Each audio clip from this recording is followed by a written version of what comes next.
Dear students, I am Sunila Sharma.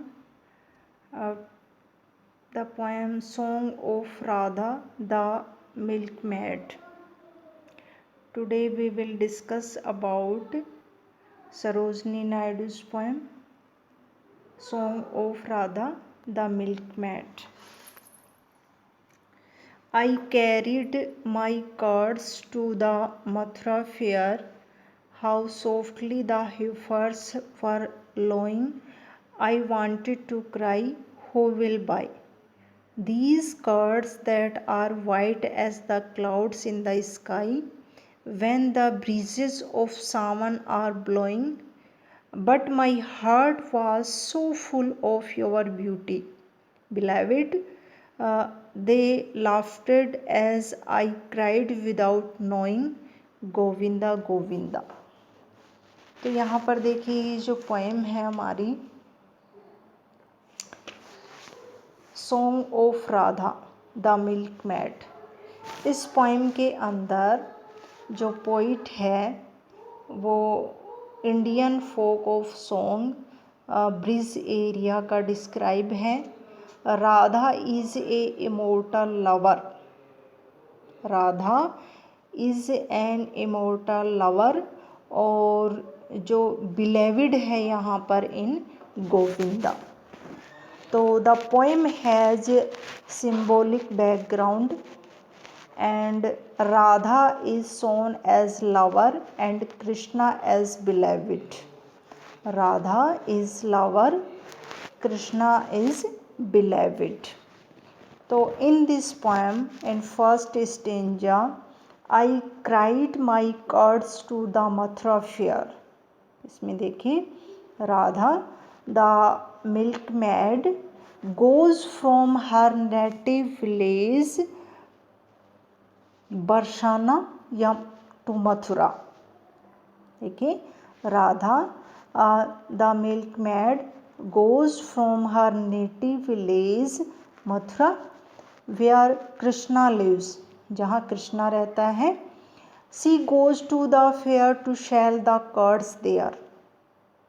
तो यहाँ पर देखिए जो राधा है मिल्कमेड, वो अपना जो दही है, कर्ड है, मथुरा फेयर के अंदर, मथुरा में मेले के अंदर क्या कहती है, there at the time young cows were lowing, कि how softly the heifers were flowing. Heifers का मतलब होता है कि यंग काउज, मतलब जो गाय के जो हीफर्स का मतलब जो बछिया होते हैं, जो ओसर जो गायें जिनके अभी तक कोई बच्चा नहीं हुआ है, और यंग काउज हीफर्स वर लोइंग, लोइंग का मतलब रमाना। तो यहाँ पर हम हीफर्स को यंग काउज भी बोल सकते हैं, और लोइंग का मतलब रमाना, आवाज़ करना, साउंडिंग, किसकी साउंड, काउज की। ब्रीजेस, ब्रीजेस मतलब जेंटल जो विंड होती है, हवा, और श्रावण का मतलब होता है month of when we get rain, Sawan का महीना जब बारिश होती है। तो यहाँ पर देखिए जो राधा है वो मथुरा के अंदर अपना जो कर्ड है, दही, वो बेचने जाती है, और वहाँ पर there at time young cows were lying, or it was the month of Sawan and so breezes were blowing. She wanted to cry, who will buy these curds that are white as the clouds in the sky। तो कहती है कि उसका जो दही है वो white है, वो वाइट है, किसके जैसा वाइट है, क्लाउड्स के जैसा, मतलब आसमान में जैसे बादल हैं उसके जितना वाइट है उसका दही। और जो ब्रीजेज ऑफ सावन आर ब्लोइंग, और जो सावन के अंदर जो सॉफ्ट जो ब्रिज है, हवा है, वो ब्लोइंग है। सी वांटेड टू क्राई कि who will buy these curds that are white as the clouds in the sky. Instead this cry she cries Govinda Govinda, because her heart was full of Govinda's beauty। सी इज completely under Lord Krishna's spell. The river Yamuna was flowing very gently. तो यहाँ पर देखिए इस stanza के अंदर जो राधा है वो मथुरा के अंदर मेले के अंदर अपना दही बेचने जाती है।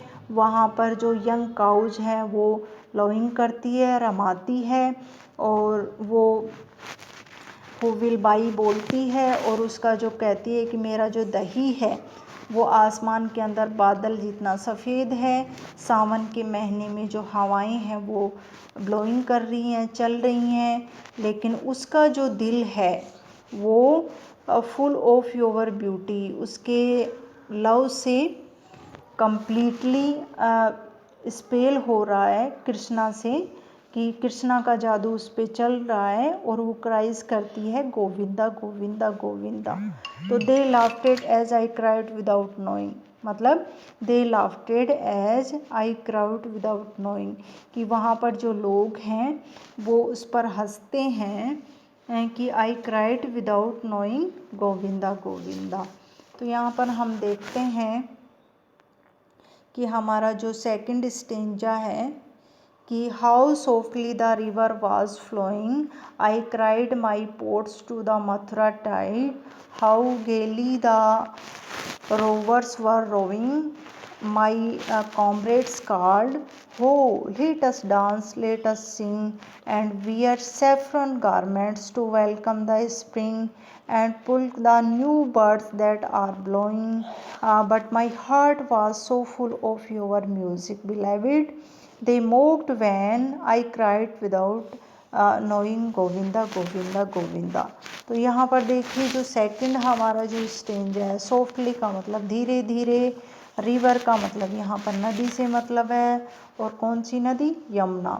टाइड का मतलब ज्वार भाटा, राइज एंड फॉल, रिवर का मतलब जो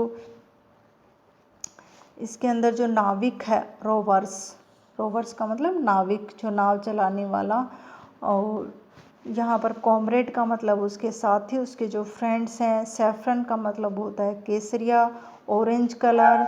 बर्ड्स का मतलब होता है कलियाँ जो खिली हुई नहीं हो। ब्लोइंग का मतलब खिल रही हैं, और ब्लोमिंग, मोक्ट का मतलब उपहास करना या हंसना। तो यहाँ पर देखिए जो सेकंड स्टेंजा हमारा है उसमें जो राधा है, gone from her native village Mathura town where Krishna lives, she goes there shall the curds. It is the month of Sawan, gentle breeze blowing, the river Yamuna is flowing softly. When the banks of Yamuna her maids invited her join them singing and dancing, to wear saffron garments to welcome the spring season and to call the blooming flowers. She does not join them since her heart is full of Lord Krishna music. She cries Govinda Govinda. She is unmindful of the fact that her mates were laughing to her. The river Yamuna is flowing very gently at the time. तो देखिए जो second stanza है उसमें बताया गया है कि जो रिवर है यमुना वो धीरे धीरे बह रही है, और वो अपना जो कर्ड का जो पोर्ट है वो लेकर मथुरा के मेले में जाती है, और वहाँ पर जो नाविक हैं जो नाव चला रहे हैं, और उसी बीच के ऊपर उसके जो फ्रेंड है वो कहते हैं कि आओ हम डांस करें, केसरिया कपड़े पहनकर स्प्रिंग जो सीजन है उसका वेलकम करें। यहाँ पर न्यू जो बर्ड्स हैं वो खिल रहे हैं, बट उसका जो दिल है वो कृष्णा की वजह से फुल ऑफ म्यूजिक हो गया है, और उसके बाद उसके जो फ्रेंड्स हैं उस पर हंसते हैं, लेकिन आई क्राइड विदाउट नोइंग, वह बिना कुछ जाने पहचाने गोविंदा गोविंदा कहती है। तो यहाँ पर देखिए इस स्टेंजा के अंदर जो चार्म्ड है किसका? लॉर्ड कृष्णा का।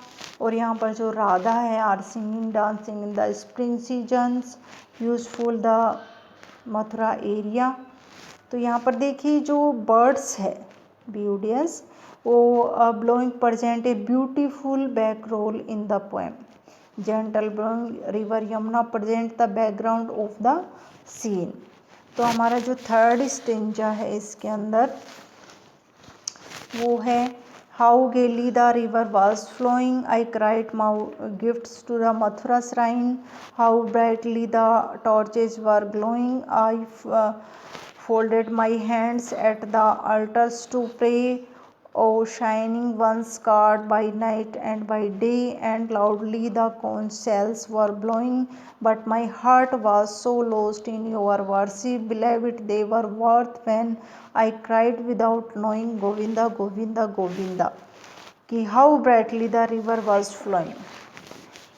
ये जो हमारा जो लास्ट स्टेंजा है इसके अंदर जो श्राइन है वो एक होली जो प्लेस है, पवित्र स्थान, मंदिर जिसको बोलते हैं टेम्पल। ऑल्टर्स का मतलब होता है प्लेस ऑफ वर्शिप, पूजा का जो स्थल होता है। कोंच सेल्स शंख होता है जिसको सी सेल हम बोलते हैं, और वर्थ का मतलब होता है नाराज या एंग्री होना। तो यहाँ पर देखिए जो लास्ट स्टेंजा है उसमें व्हेन जब Radha goes to the temple, मतलब जो रिवर है यमुना वो धीरे धीरे बह रही है, तो I cried my gifts to Mathura shrine, shrine मतलब टेम्पल। जब वह Radha goes to the temple, मंदिर जाती है, the torches are burning very brightly, तो वहाँ की जो लाइट हैं वो बड़ी अच्छे ढंग से जलती हैं।